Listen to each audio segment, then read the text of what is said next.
Hey, welcome to the Gooder Podcast. I'm your host, Diana Frike. As partner and CMO of Retail Voodoo, an award-winning branding agency, I have met and worked with some of the most amazing women in the naturals industry, food, beverage, wellness, and fitness.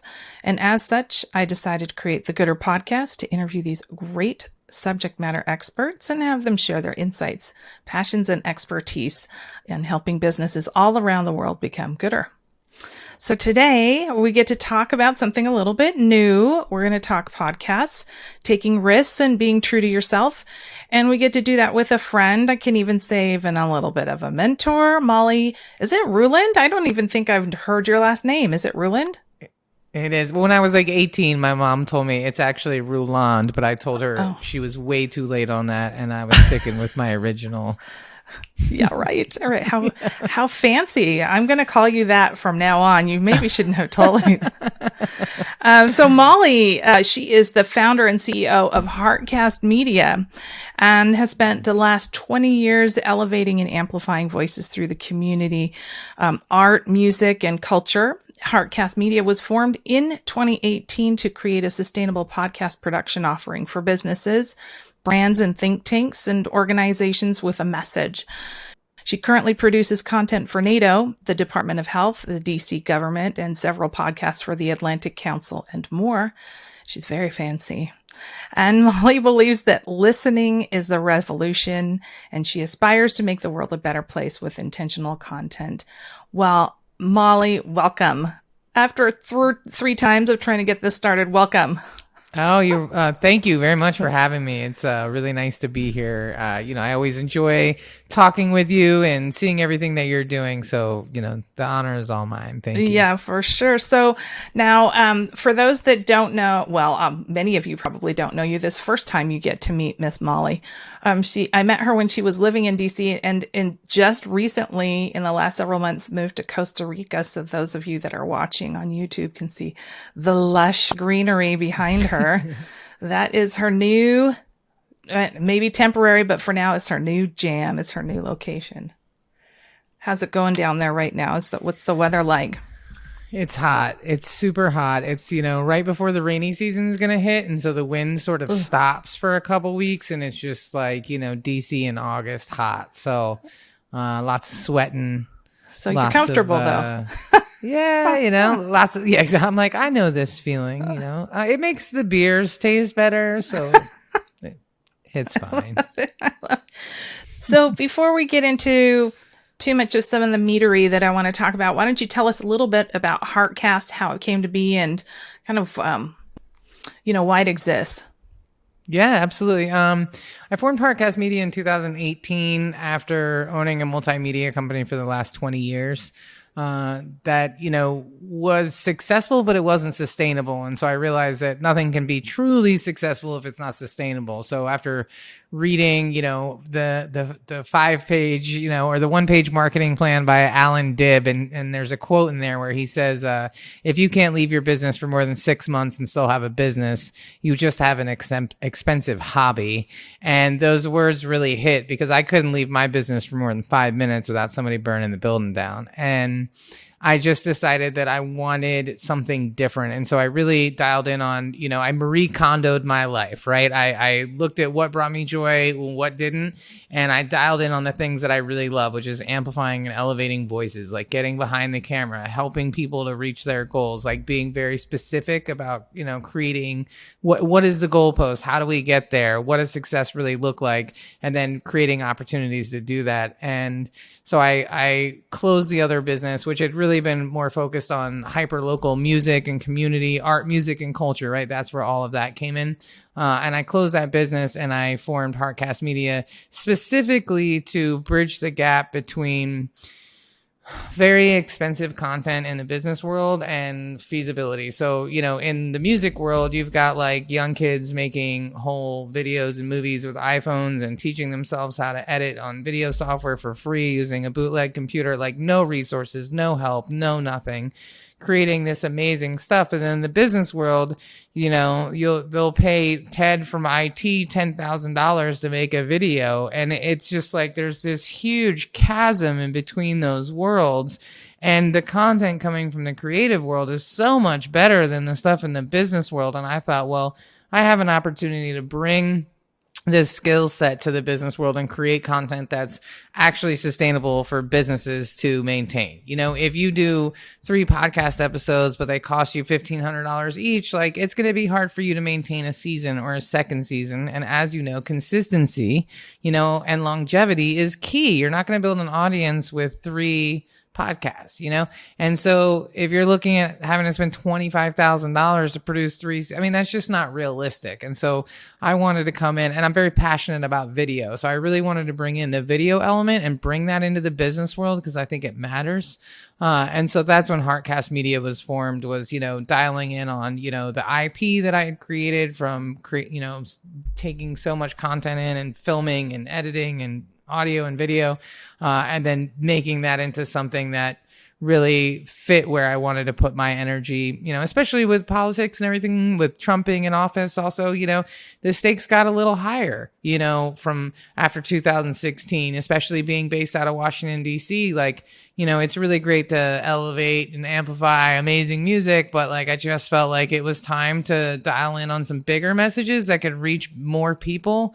And it just sort of fit where I was in my journey, you know, as a, you know, young, you know, club kid, graffiti writing, you know, derelict into being a whole adult, you know? And so that's, you know, the origin story of Heartcast Media.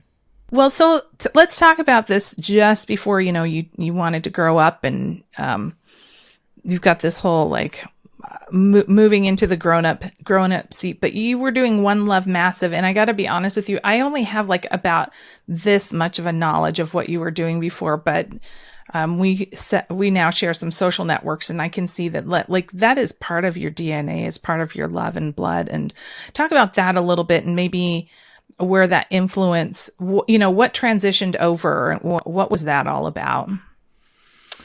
Well, One Love Massive was the multimedia company that was really focused on like local music and creatives. And for me, I think, you know, at the core of it, it comes from just wanting to be seen and heard myself. You know, I grew up in a family where I was basically invisible, and I'm just, you know, when I find something that I really like, I want everyone else to have it too. When I find a restaurant that I like, I want to tell everybody. You know, when I hear music that I like, I want to share it and like text it to people. Like that's just who I am at the core. And so for me, it was all about love for the local community and not working with big artists, but making sure that the creative community was being supported.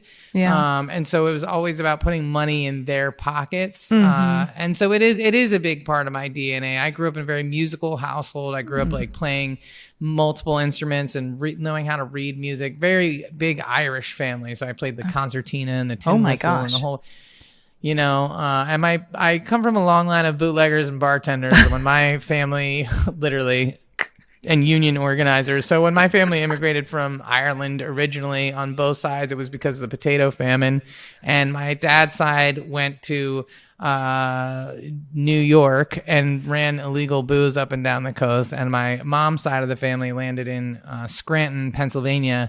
And actually, one of my great cousins was one of the 10 men that was hung on the day of the rope in Scranton, Pennsylvania for organizing unions because the coal barons were taking terrible care of the people working for them. So it's in my DNA to like break the law and give a shit about people. Like it's just who I am, you know, like I don't think there's anything I can do about that. And so when I see injustice, I always want to fight it. And when I see things I'm excited about, I want to share it. And I feel like DC is a microcosm of all of those things. There's so much inequity. There's so much displacement. There's so much gentrification, but there's also so much passion and love and go-go music. And like people, and we're just cut from a different cloth. Like if you say good morning, we're gonna say it back because we're not New York, you know.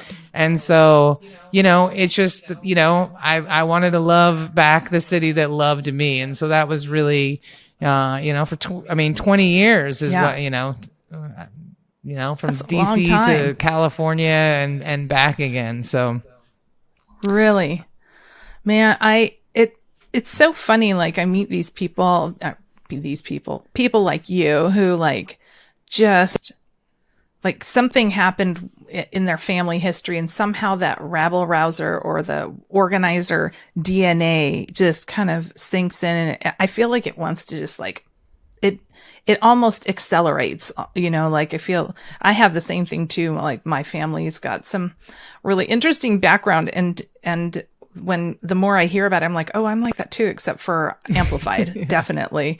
So maybe that's why we connect so much, is that we're a little bit of troublemaker in a good way. And you're probably a lot more than I am, but I'll just, you never know. You never know.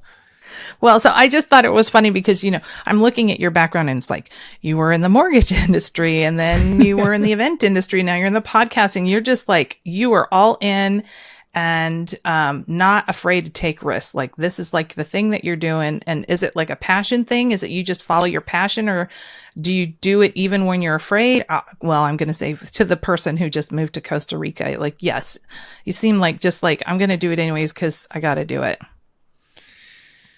Well, it's a combination. I moved out at 17 and never went back home. And I was born with a rare congenital birth defect. And so I basically have really weak bones, and I wasn't supposed to live more than 20 years. I had a team of doctors at Bethesda Naval my whole life, And I moved out at 17, had my first surgery at 19, and another one at 31, another one at 33. And so for me, like the different adjustments were based on survival, right? Yeah. And so okay. I was in childcare for a little while, realized that just wasn't enough for me. And then I got a job in a mortgage company. I was sleeping in my car in the parking garage. Got a job in a mortgage company. Oh my gosh. And outworked everybody else and learned the industry and became a processor and crushed it. And then I did whatever I had to do. I bought a house at 23. I sold it at 26. I mean, I've had to reinvent myself, because when you have a spinal surgery like that and you don't have any family support and you don't have a trust fund or any savings or anything else, then you have to do what you have to do. I mean, I was a business manager for Toyota. I was a secret shopper for hotels, resorts, and casinos, and traveled around the world under fake names. I mean, I've lived. That kind of sounds like fun.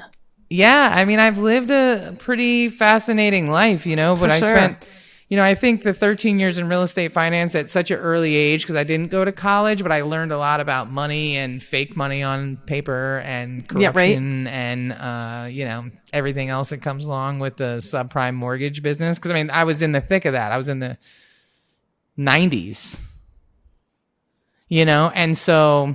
a lot of it was just survival. When you have a spinal surgery like that and you're knocked down. I mean, in 2006, I broke my neck bartending. I was bartending one night a week. I know everyone thinks it's like a Coyote Ugly story, but it just snapped because my bones are really weak, and like the pressure from washing dishes and looking up. Like if you really think about what bartenders do, it's like really heavy on the neck.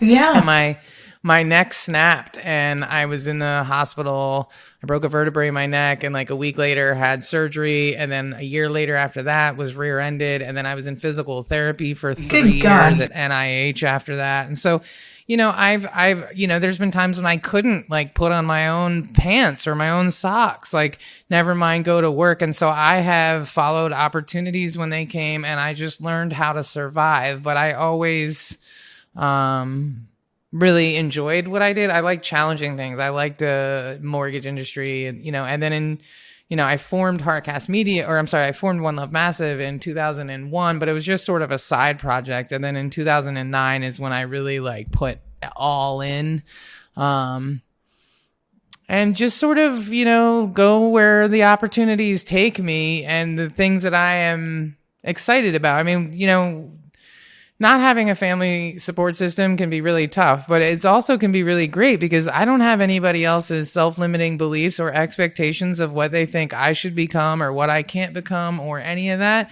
And so I've lived a life that really served me, that was filled with like beautiful people and music and art and, all kinds of cool stuff. And so I don't know if it's like being brave or if it's just literally surviving and wanting to do it in a way that's, enjoyable and filled with love and intention and compassion, right? I mean, one Love Massive, Heartcast Media, it's just at the core I mean, everyone wants unconditional love. Everyone wants to be happy. Everybody wants to be heard, you know? So I feel like that's the core of all of it, really. Let's kind of talk about, what we're here to talk about. Well, we're really here to talk about you, but let's anchor it around like this whole podcasting thing. You and I met, of course, and full disclosure, Heartcast right now is my biggest fan and also the resource that I use to develop these podcasts. And as I've been in the industry or doing these recordings, I'm noticing just the mass proliferation of podcasts. And I want to, I think obviously in the last 12 months, COVID has accelerated it because people have wanted to just be busy and do something and find different ways to get content out there and have exposure. But it was kind of already growing before that. It wasn't like all of a sudden out of nowhere. Is democratization of ideology and content, or from your side, what are you seeing? Why are podcasts the rage? And I'll just leave it at that. I think it boils down to accessibility, right? Whether it's physical or your messaging or whatever, and we're so limited by 123 characters or whatever it is, and it's just you can't express who you really are as well as if you just get hear someone's voice. I mean, even here in Costa Rica, right? Everybody uses WhatsApp, but no one sends each other texts. They send voice messages. So you hold the record button and you leave a message, and then you listen to it, then you record yours back. And so you're having these clips of because the intention is there. You can tell if I'm being sarcastic or if I'm upset or if I'm mad, which does not translate well in my writing. No. Apparently, I've been told. And so it's that same idea of like feeling more connected. Like, I want to know who you are. And also I want to have a longer conversation about shit. Like, you can't get it done in a tweet, and you can't get it done. You're limited by these things. So I think that it's this idea of like, pirate radio, right? Where it's like, there's no gatekeeper. Like, you can create content and you can, get it to 1 million people in one day. There's no reason why your podcast can't be heard by as many people as you're willing to pay to get it in front of, right? Or just be really creative. Where 10 years ago or 20 years ago, I mean, you couldn't just broadcast your message to the globe without paying like a lot of money to do that, right? So I think it's a combination of like, on some level, is there a little bit of narcissism? Possibly. But the reality is those podcasts don't make it past one episode because they're like, it's like this selfie, like, oh, I want to have a podcast. I want to feel that way. I want to look that way. And then they do it. And they're like, this is so much freaking work. This sucks. Yeah, it is. It is some more work than people might think. Yeah. And then they're like, and 2 people listen to it. I'm out, So like if you actually, it's like 10% of the podcasts that exist in the world are active. That's it. 10%. 10%. Right? And, yeah, it's pretty bad. And so it's like there's so many in the directory, but like, did they ever come back? Did they get past 6 episodes? No. Really? Has they posted anything? Well, 10% of the podcasts in the global directory have posted anything within the last 30 days. No. So I would say that's, because it's one of those things where if you're starting for the wrong reason, you're not going to get out there. But if you're being really intentional with your content, right? And I mean, I use you as an example all of the time because it's such a great success story. You were like, I want to do this for the business. I'm not sure what's going to happen, but I want to commit to this. I want to do it the right way, and then look how quickly you saw results. You know what I mean? Like being strategic about who you're interviewing, right? Like some of those earlier conversations about like, who the hell am I supposed to call to do this thing, and just, defining what success looks like and then knowing how to go after that and what do you want to happen? Like, okay, it's working. What does that mean? Do you have more email addresses? Do you have more discovery calls? Do you like, what are you trying to do?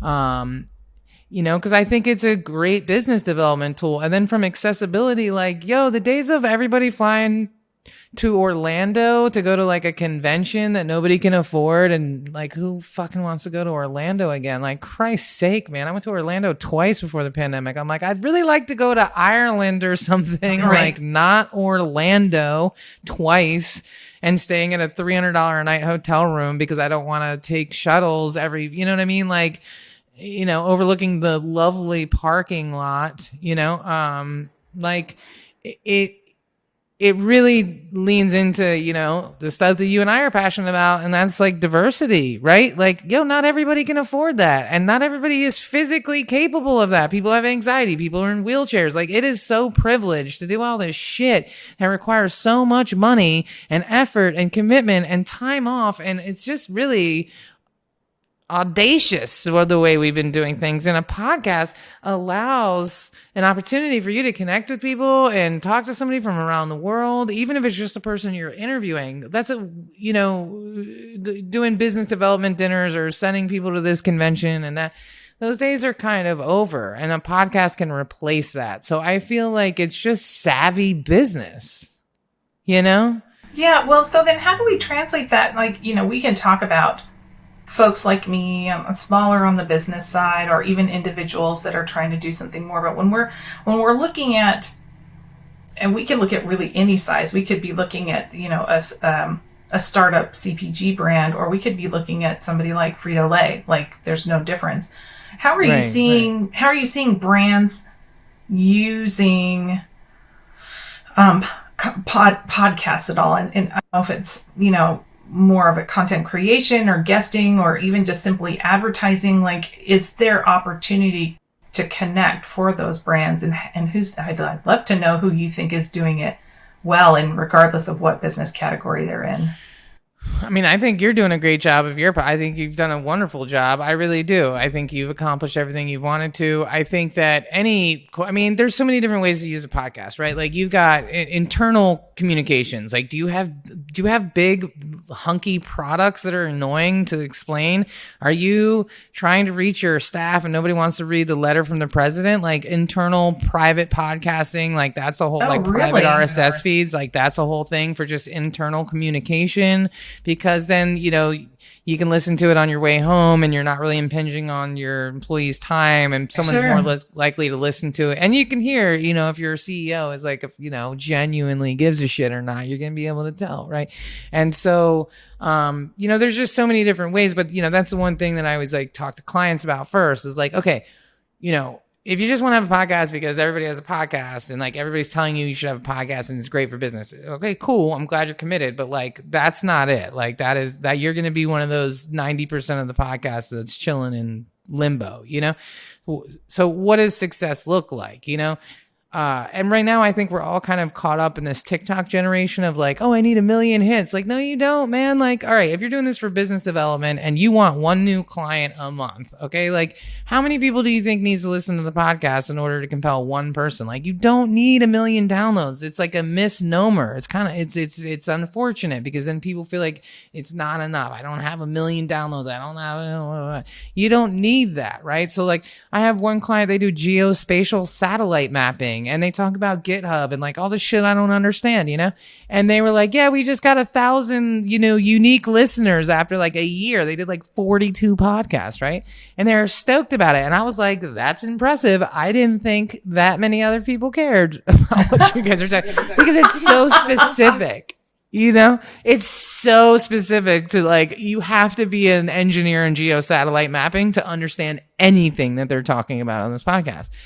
But the reality is that if you are looking to hire a corporation to do that for you, and you got a $5 million contract, don't you want to give it to the guys who are so passionate about geospatial satellite mapping that they like talk about it in their time off on their podcast that has 43 episodes, right? Like, you know, so that 1,000 listeners could get them a $5 million contract, right? They don't give a shit if they're trending on iTunes. No one should give a shit if they're trending on iTunes, quite frankly. Like, why do you have you know what I mean? Like, what does that even mean? What does that even mean? Trend on YouTube. You get plays for your videos, at least. iTunes is just taking your content and then giving you this fake accolade of 1 million downloads. Well, those 1 million downloads, like, it doesn't matter. It's a trap, right? Like, why do you want to have a podcast for visibility? Is it for business development? Like, are you trying to woo new clients? Are you just trying to maintain your current client base? Do you want to interview success stories from your biggest client? You have to figure out what is the goal of the podcast, not just that you want to do one. You have to really define why. Do you need more clients? Are you trying to not spend any more money with old Zuckerberg? Like, what? There's no wrong answer. You just got to know what it is, you know? So I think you said a couple of things that I think are really interesting. One is the intentionality. Like, I think just like any business or marketing objective, kind of going, okay, well, what's the end goal here?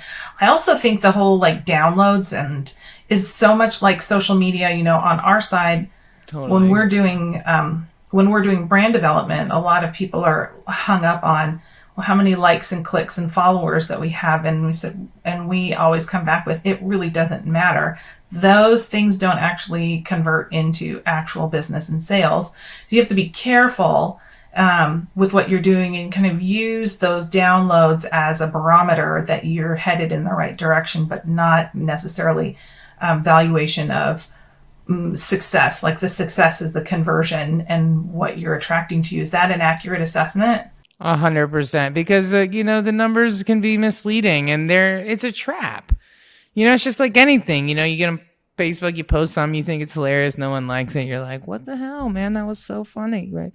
So, you know, it's just like this negative reinforcement, right? Like if you don't have the numbers, you're gonna think, oh man, but like you don't need that. I mean, I have a podcast, and I don't know, way back before the pandemic, I interviewed him. And I just, because I think he's a fantastic human being, and I'm just fascinated. He has a social justice for-profit company. He's changed the world. He's the most amazing, nicest person I've ever met in my entire life. So I want to have my podcast, and I read everything he's ever written, and I listened to every podcast he was on, and I got him in my studio, and I asked him about when he was, you know, Sonny the Clown in Sackett Harbor in high school as the mascot, and he was so taken aback. But I just really wanted to ask him questions that nobody else had asked him, because I was genuinely curious as to who lit that fire. And it was such a great, compelling conversation. And now, like, I literally love that guy. Like, he's my number one client. They've sent us so much business from a financial, I mean, there's probably like $50K worth of business since that interview 2 years ago. But not only that, but like the other day he emailed me. He was like, I just want to let you know I love you and I hope everything's okay in Costa Rica. And that's a client. You know what I mean? That's a client. That's someone who I really respect, who literally like said those words to me. And I'm like, I'm so great, because he knew like who I am, because I spent that time to really get to know him. And that's the thing you're really good at too. You're a great interviewer. You ask great questions, and you make people feel heard. And so they want to continue to be around you. They want to continue to work with you. They want to connect you to other people who are also great like you. And so that's what a podcast really does. Like, you know, like, who are you interviewing? Why are you interviewing them? Like, what's the point? What are you trying to show about yourself to your audience? You know, because you're the only consistent on your podcast. You're the only one that's there every week, right? So they got to like you. And you never know, like, who's going to, you know, it could be a dinner next week, and they're like, oh, we need a CPG brand. And they're like, you know, I listen to this podcast. You should you just never know where, you know, and so you don't have to have 1 million downloads. You know, 1,000 of them over the course of a year could generate significant amount of business. So, you know, if you're looking to get famous on iTunes and that's your only reason, that's a whole different conversation. But if you're trying to create a podcast for your business, you know, realistic expectations will highlight the collateral benefits of podcasting so much easier than if you have this idea that you're going to get like 500,000 downloads or something. Like, yeah, I think, the thing that's super trippy about podcasting for me is between being on podcasts myself as a guest and then hosting a podcast, I will meet new people who will have listened to me and I'm coming into the conversation or the relationship new, and they already feel like they know me. Right, and so there's this comfort level that they have with me already.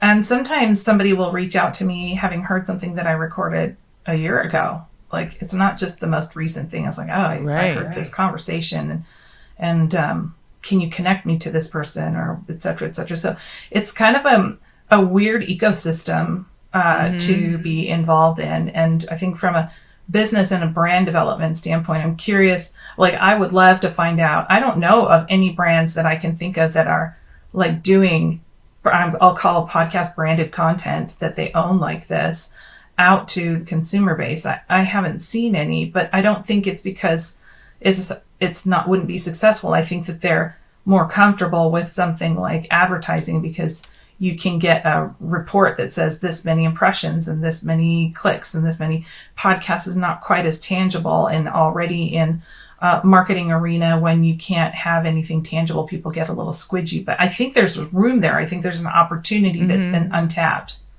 Oh, for sure. I mean, you know, podcast advertising revenue is expected to hit 2 billion. I read a stat yesterday that said it's going to advance more in the next two years than it did in the last 10, you know, because, well, yeah, brands are realizing that like advertising on podcasts is the way to go. Like people are, you know, listen, man, we all sat home in the pandemic and watched, you know, you know, all the, you know, Facebook documentaries about how they're, you know, sucking our blood dry and reselling it and not even giving us a cut of it, right?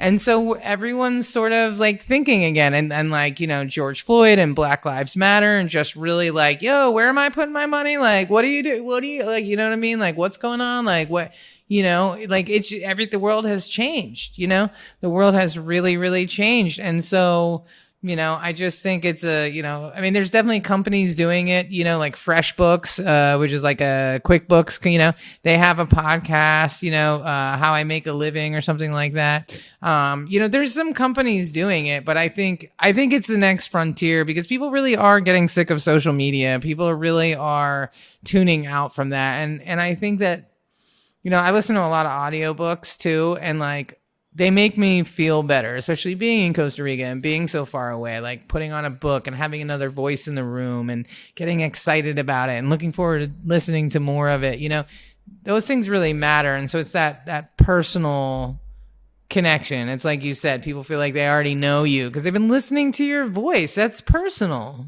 Yeah. Well, and you share these anecdotal, especially when you're talking with somebody or you have a relational moment with somebody and you're like, oh yeah, that happened to me when I was 3, or I went there too. And suddenly you're kind of like dripping these little things about you that people can connect with that you just can't otherwise. Because, yeah, when are you going to get an opportunity to be your true, authentic self? Like, not when an interviewer from the newspaper calls you, not like they're going to butcher the shit out of whatever you say and pick 3 sentences that weren't even grouped together. Exactly. And you're like, what? What? I didn't say that.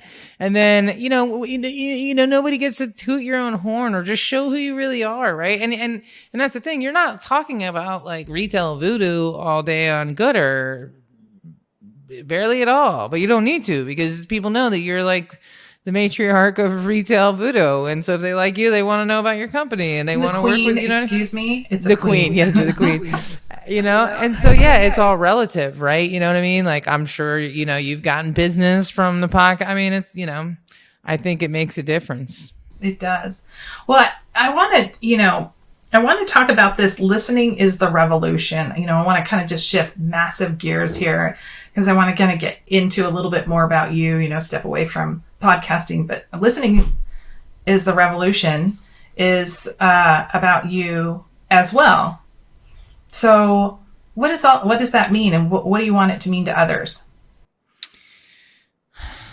Err on the side of compassion. That's the short answer. If you listen to someone, you can't hate them. Right? You can say, I think you're an idiot, I disagree with you, but you can't hate somebody. And when I formed Heartcast Media, I was like, I want to make the world a better place, like one conversation at a time.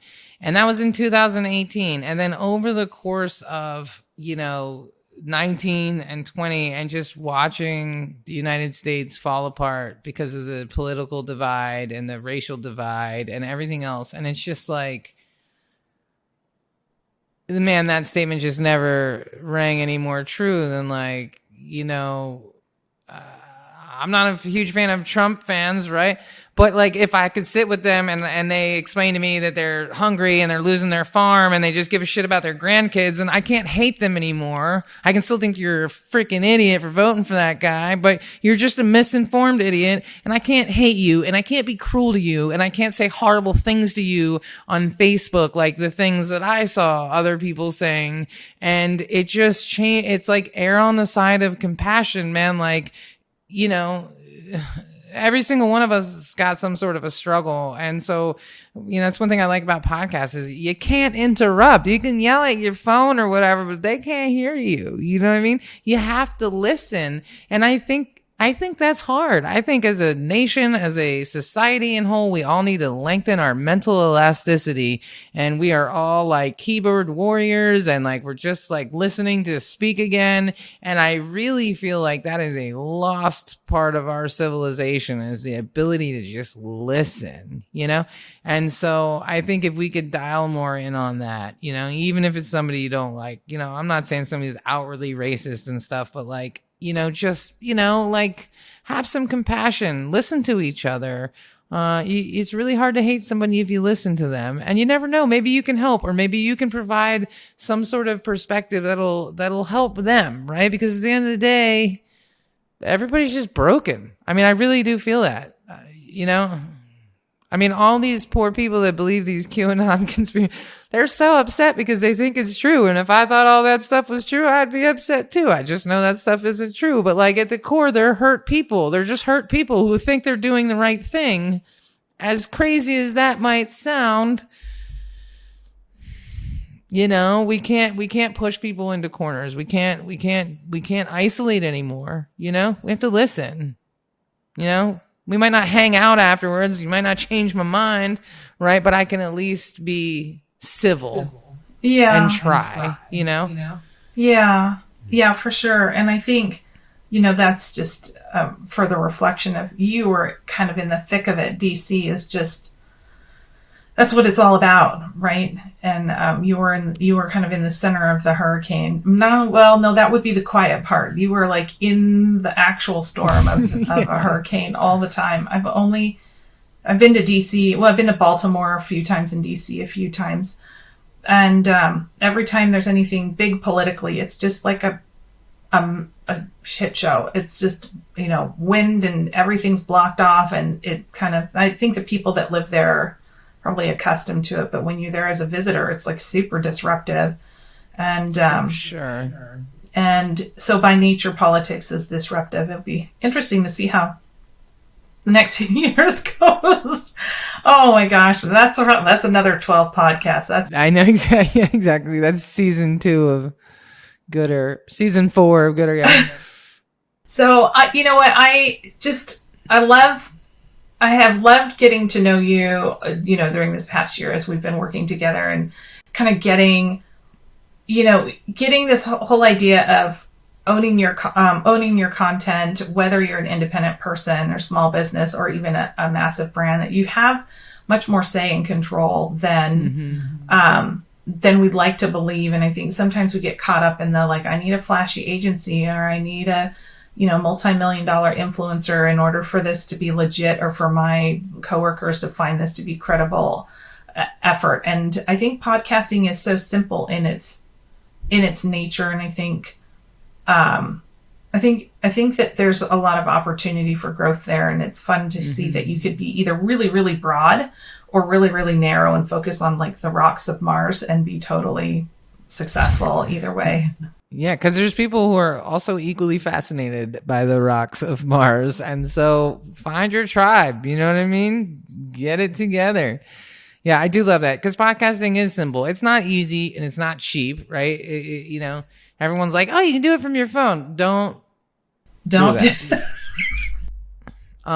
There's a reason why only 10% of podcasts are active, because they recorded them on their phone and nobody wants to listen to that. But, you know, you just, you know, you got to be, you know, authentic to yourself, right? And find your voice and find a way to share that with as many people as possible. And I think, you know, I think there's value in that, especially now we're all coming out of our houses, seeing the sun again for the first time. we're a little banged up. We need some coddling. People need to see you and see you're doing it and then feel good about what they want to do. You know what I mean? So I do like the simplicity of it, at its core. It's just these conversations that you get to listen in on, and you just never know.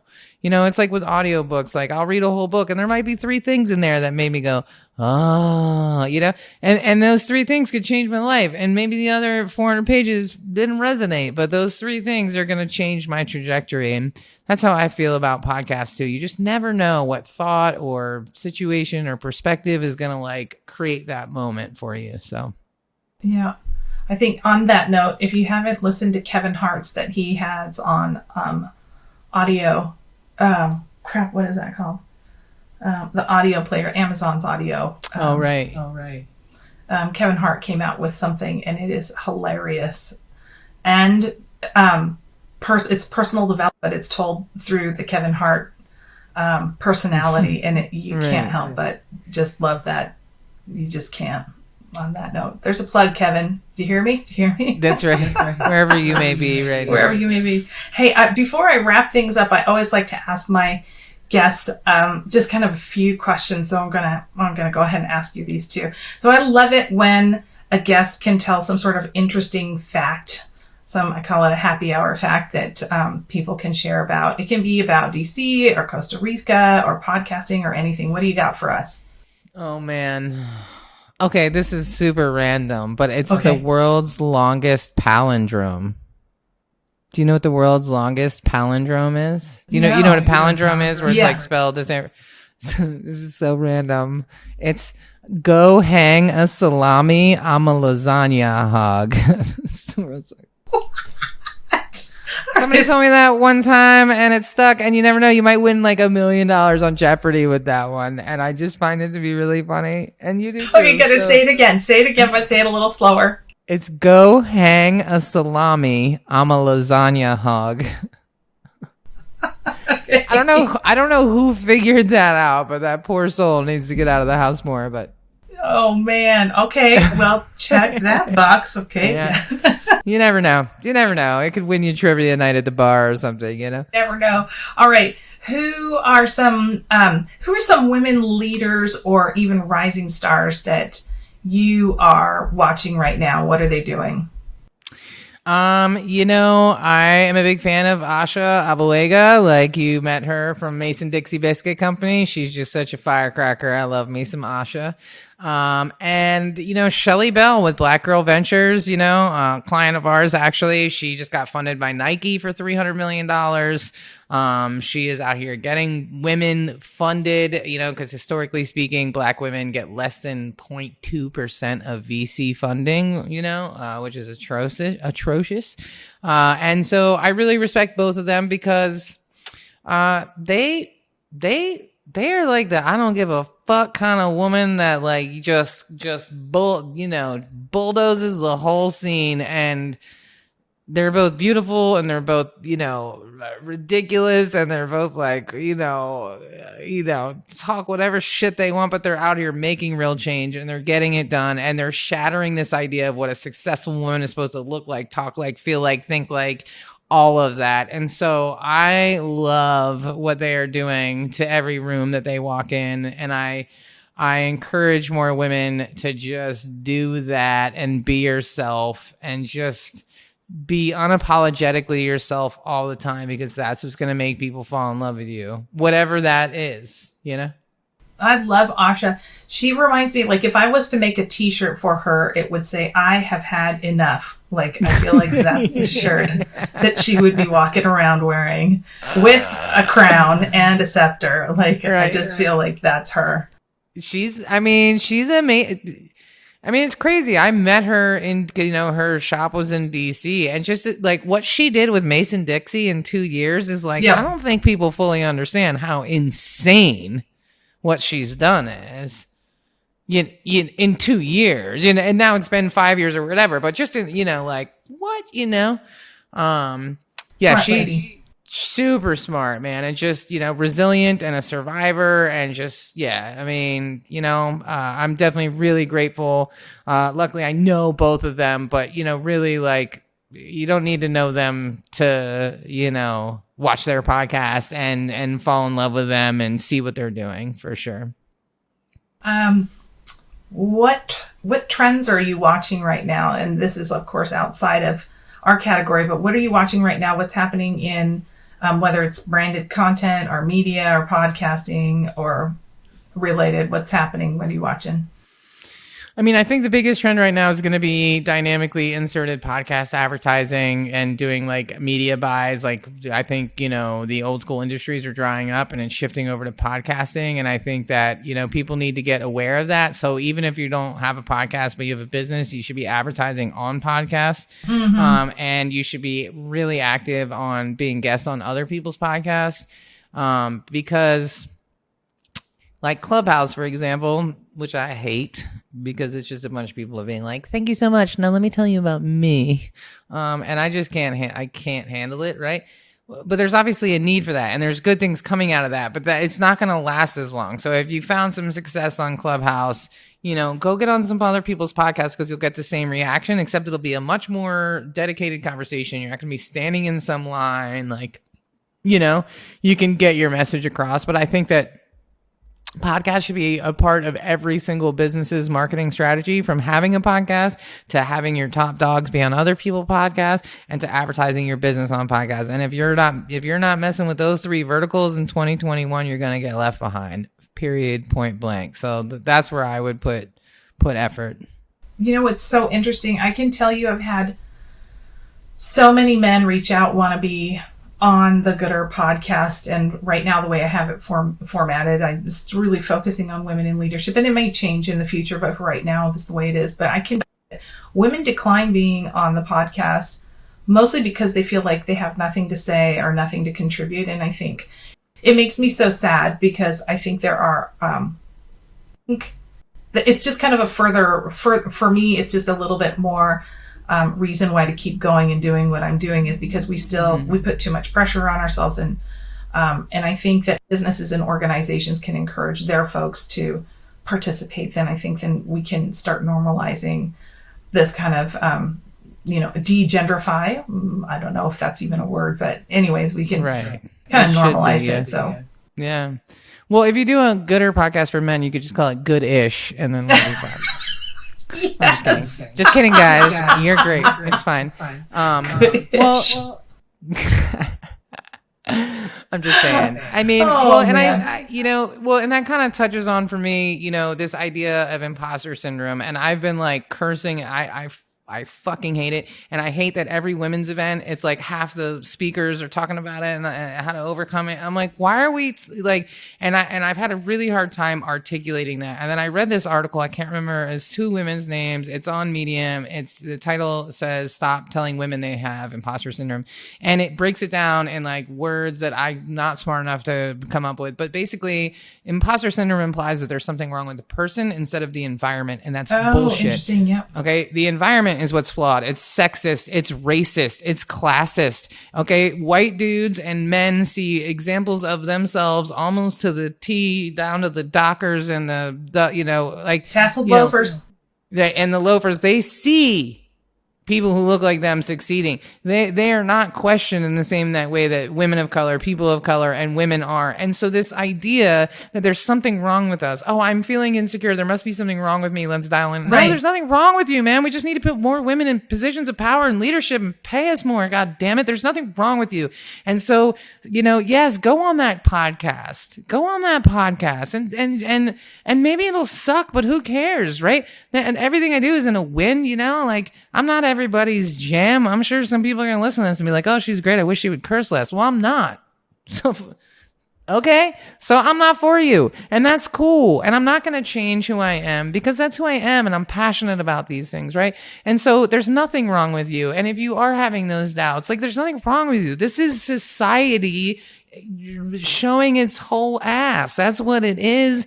Everything is built this way. Every woman has something to say. Every woman is valuable. Every woman should be heard. And so, I say this all the time to people. I say, listen, if you're feeling a little, unsure, just channel your inner white dude and just pretend you're good at everything and go do the damn thing because You need to be heard. And every time, you or I get in front of an audience and I am myself and I don't wear what they want me to wear and I speak the way I want, I inspire women in that audience to do the same thing. And so it's like, women in the podcast industry, stop devaluing yourself. Stop taking shit pay to do editing podcasts because you're making it harder for every other woman in the industry to survive. You are not helping any of us out. So if you're throwing events, stop talking about imposter syndrome. Stop fucking talking about it. Stop devoting half of the women's events to imposter syndrome. We don't need to talk about it anymore. You should talk about imposter syndrome being a toxic, racist environment to the men who are creating it. Stop talking to women about it. So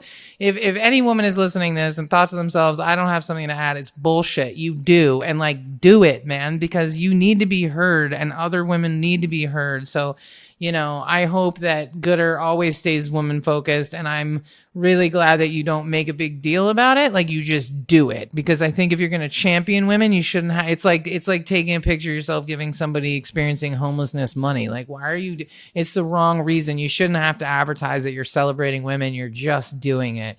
Right. So I think it's awesome. And, you can have some dudes on here. I don't hate all men, just most of them. You're hilarious. I don't hate anyone. I'm just kidding.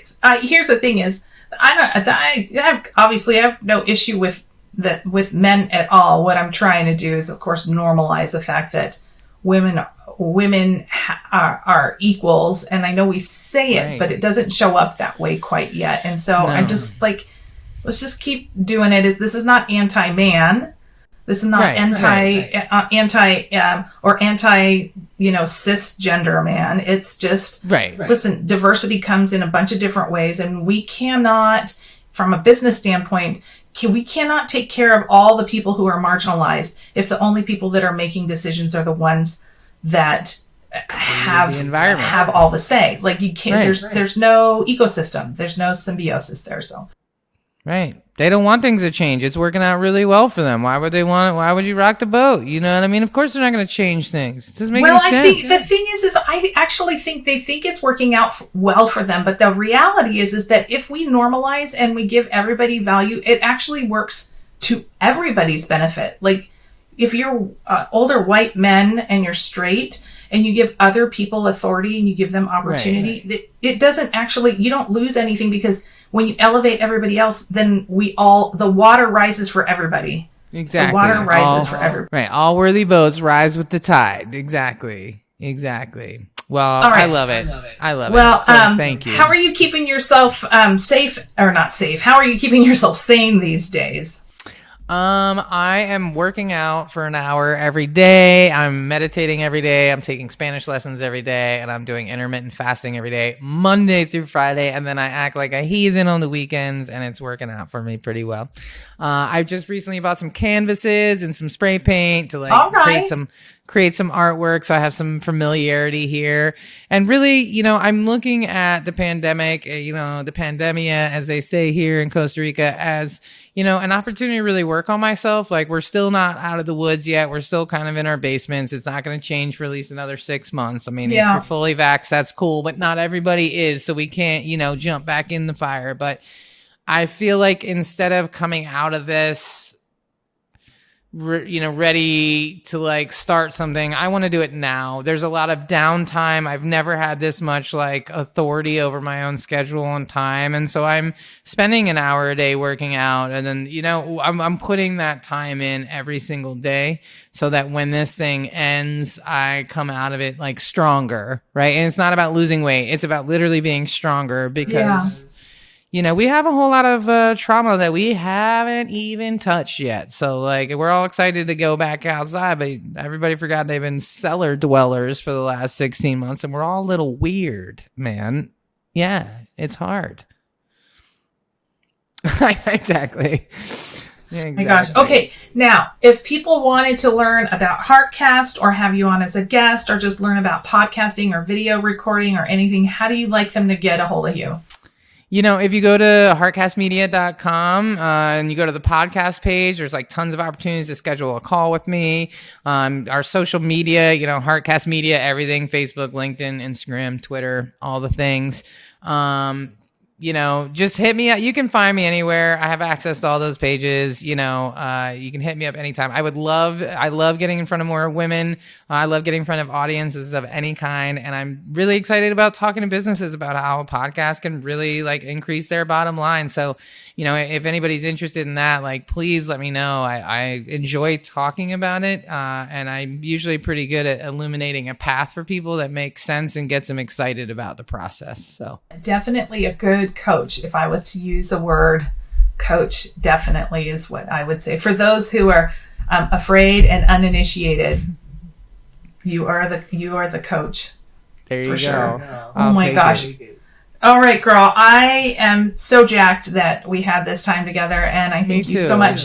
I'm really looking forward to finding my way down to Costa. Actually, I was looking at trying to come down there between December 25th and New Year's Day. I just started looking now, and of course, everything is pretty much booked up for my family size, which is crazy time. But so it'll have to be later on.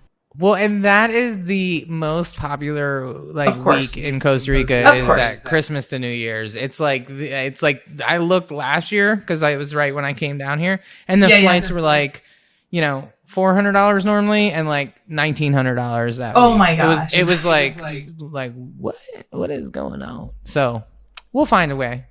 It'll happen. Girls' weekend, something's gonna happen. Heartcast Media, retreat, whatever. Oh, ooh, I like it. I like it. Put some microphones out and be like, it's business. Excellent. All right. Well, we'll see you next time, Miss Molly, and to everybody else, thanks for listening. This episode is sponsored by Retail Voodoo, a creative marketing firm specializing in growing, fixing, and reinventing brands in the food, beverage, wellness, and fitness industries.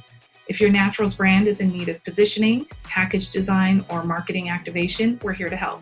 You can find more information at retail-voodoo.com. And so there you go. I hope you enjoyed this episode. Thank you so much for hanging out with us today. And if you haven't already, be sure to subscribe to this channel and share with your network. Until next time, be well and do gooder.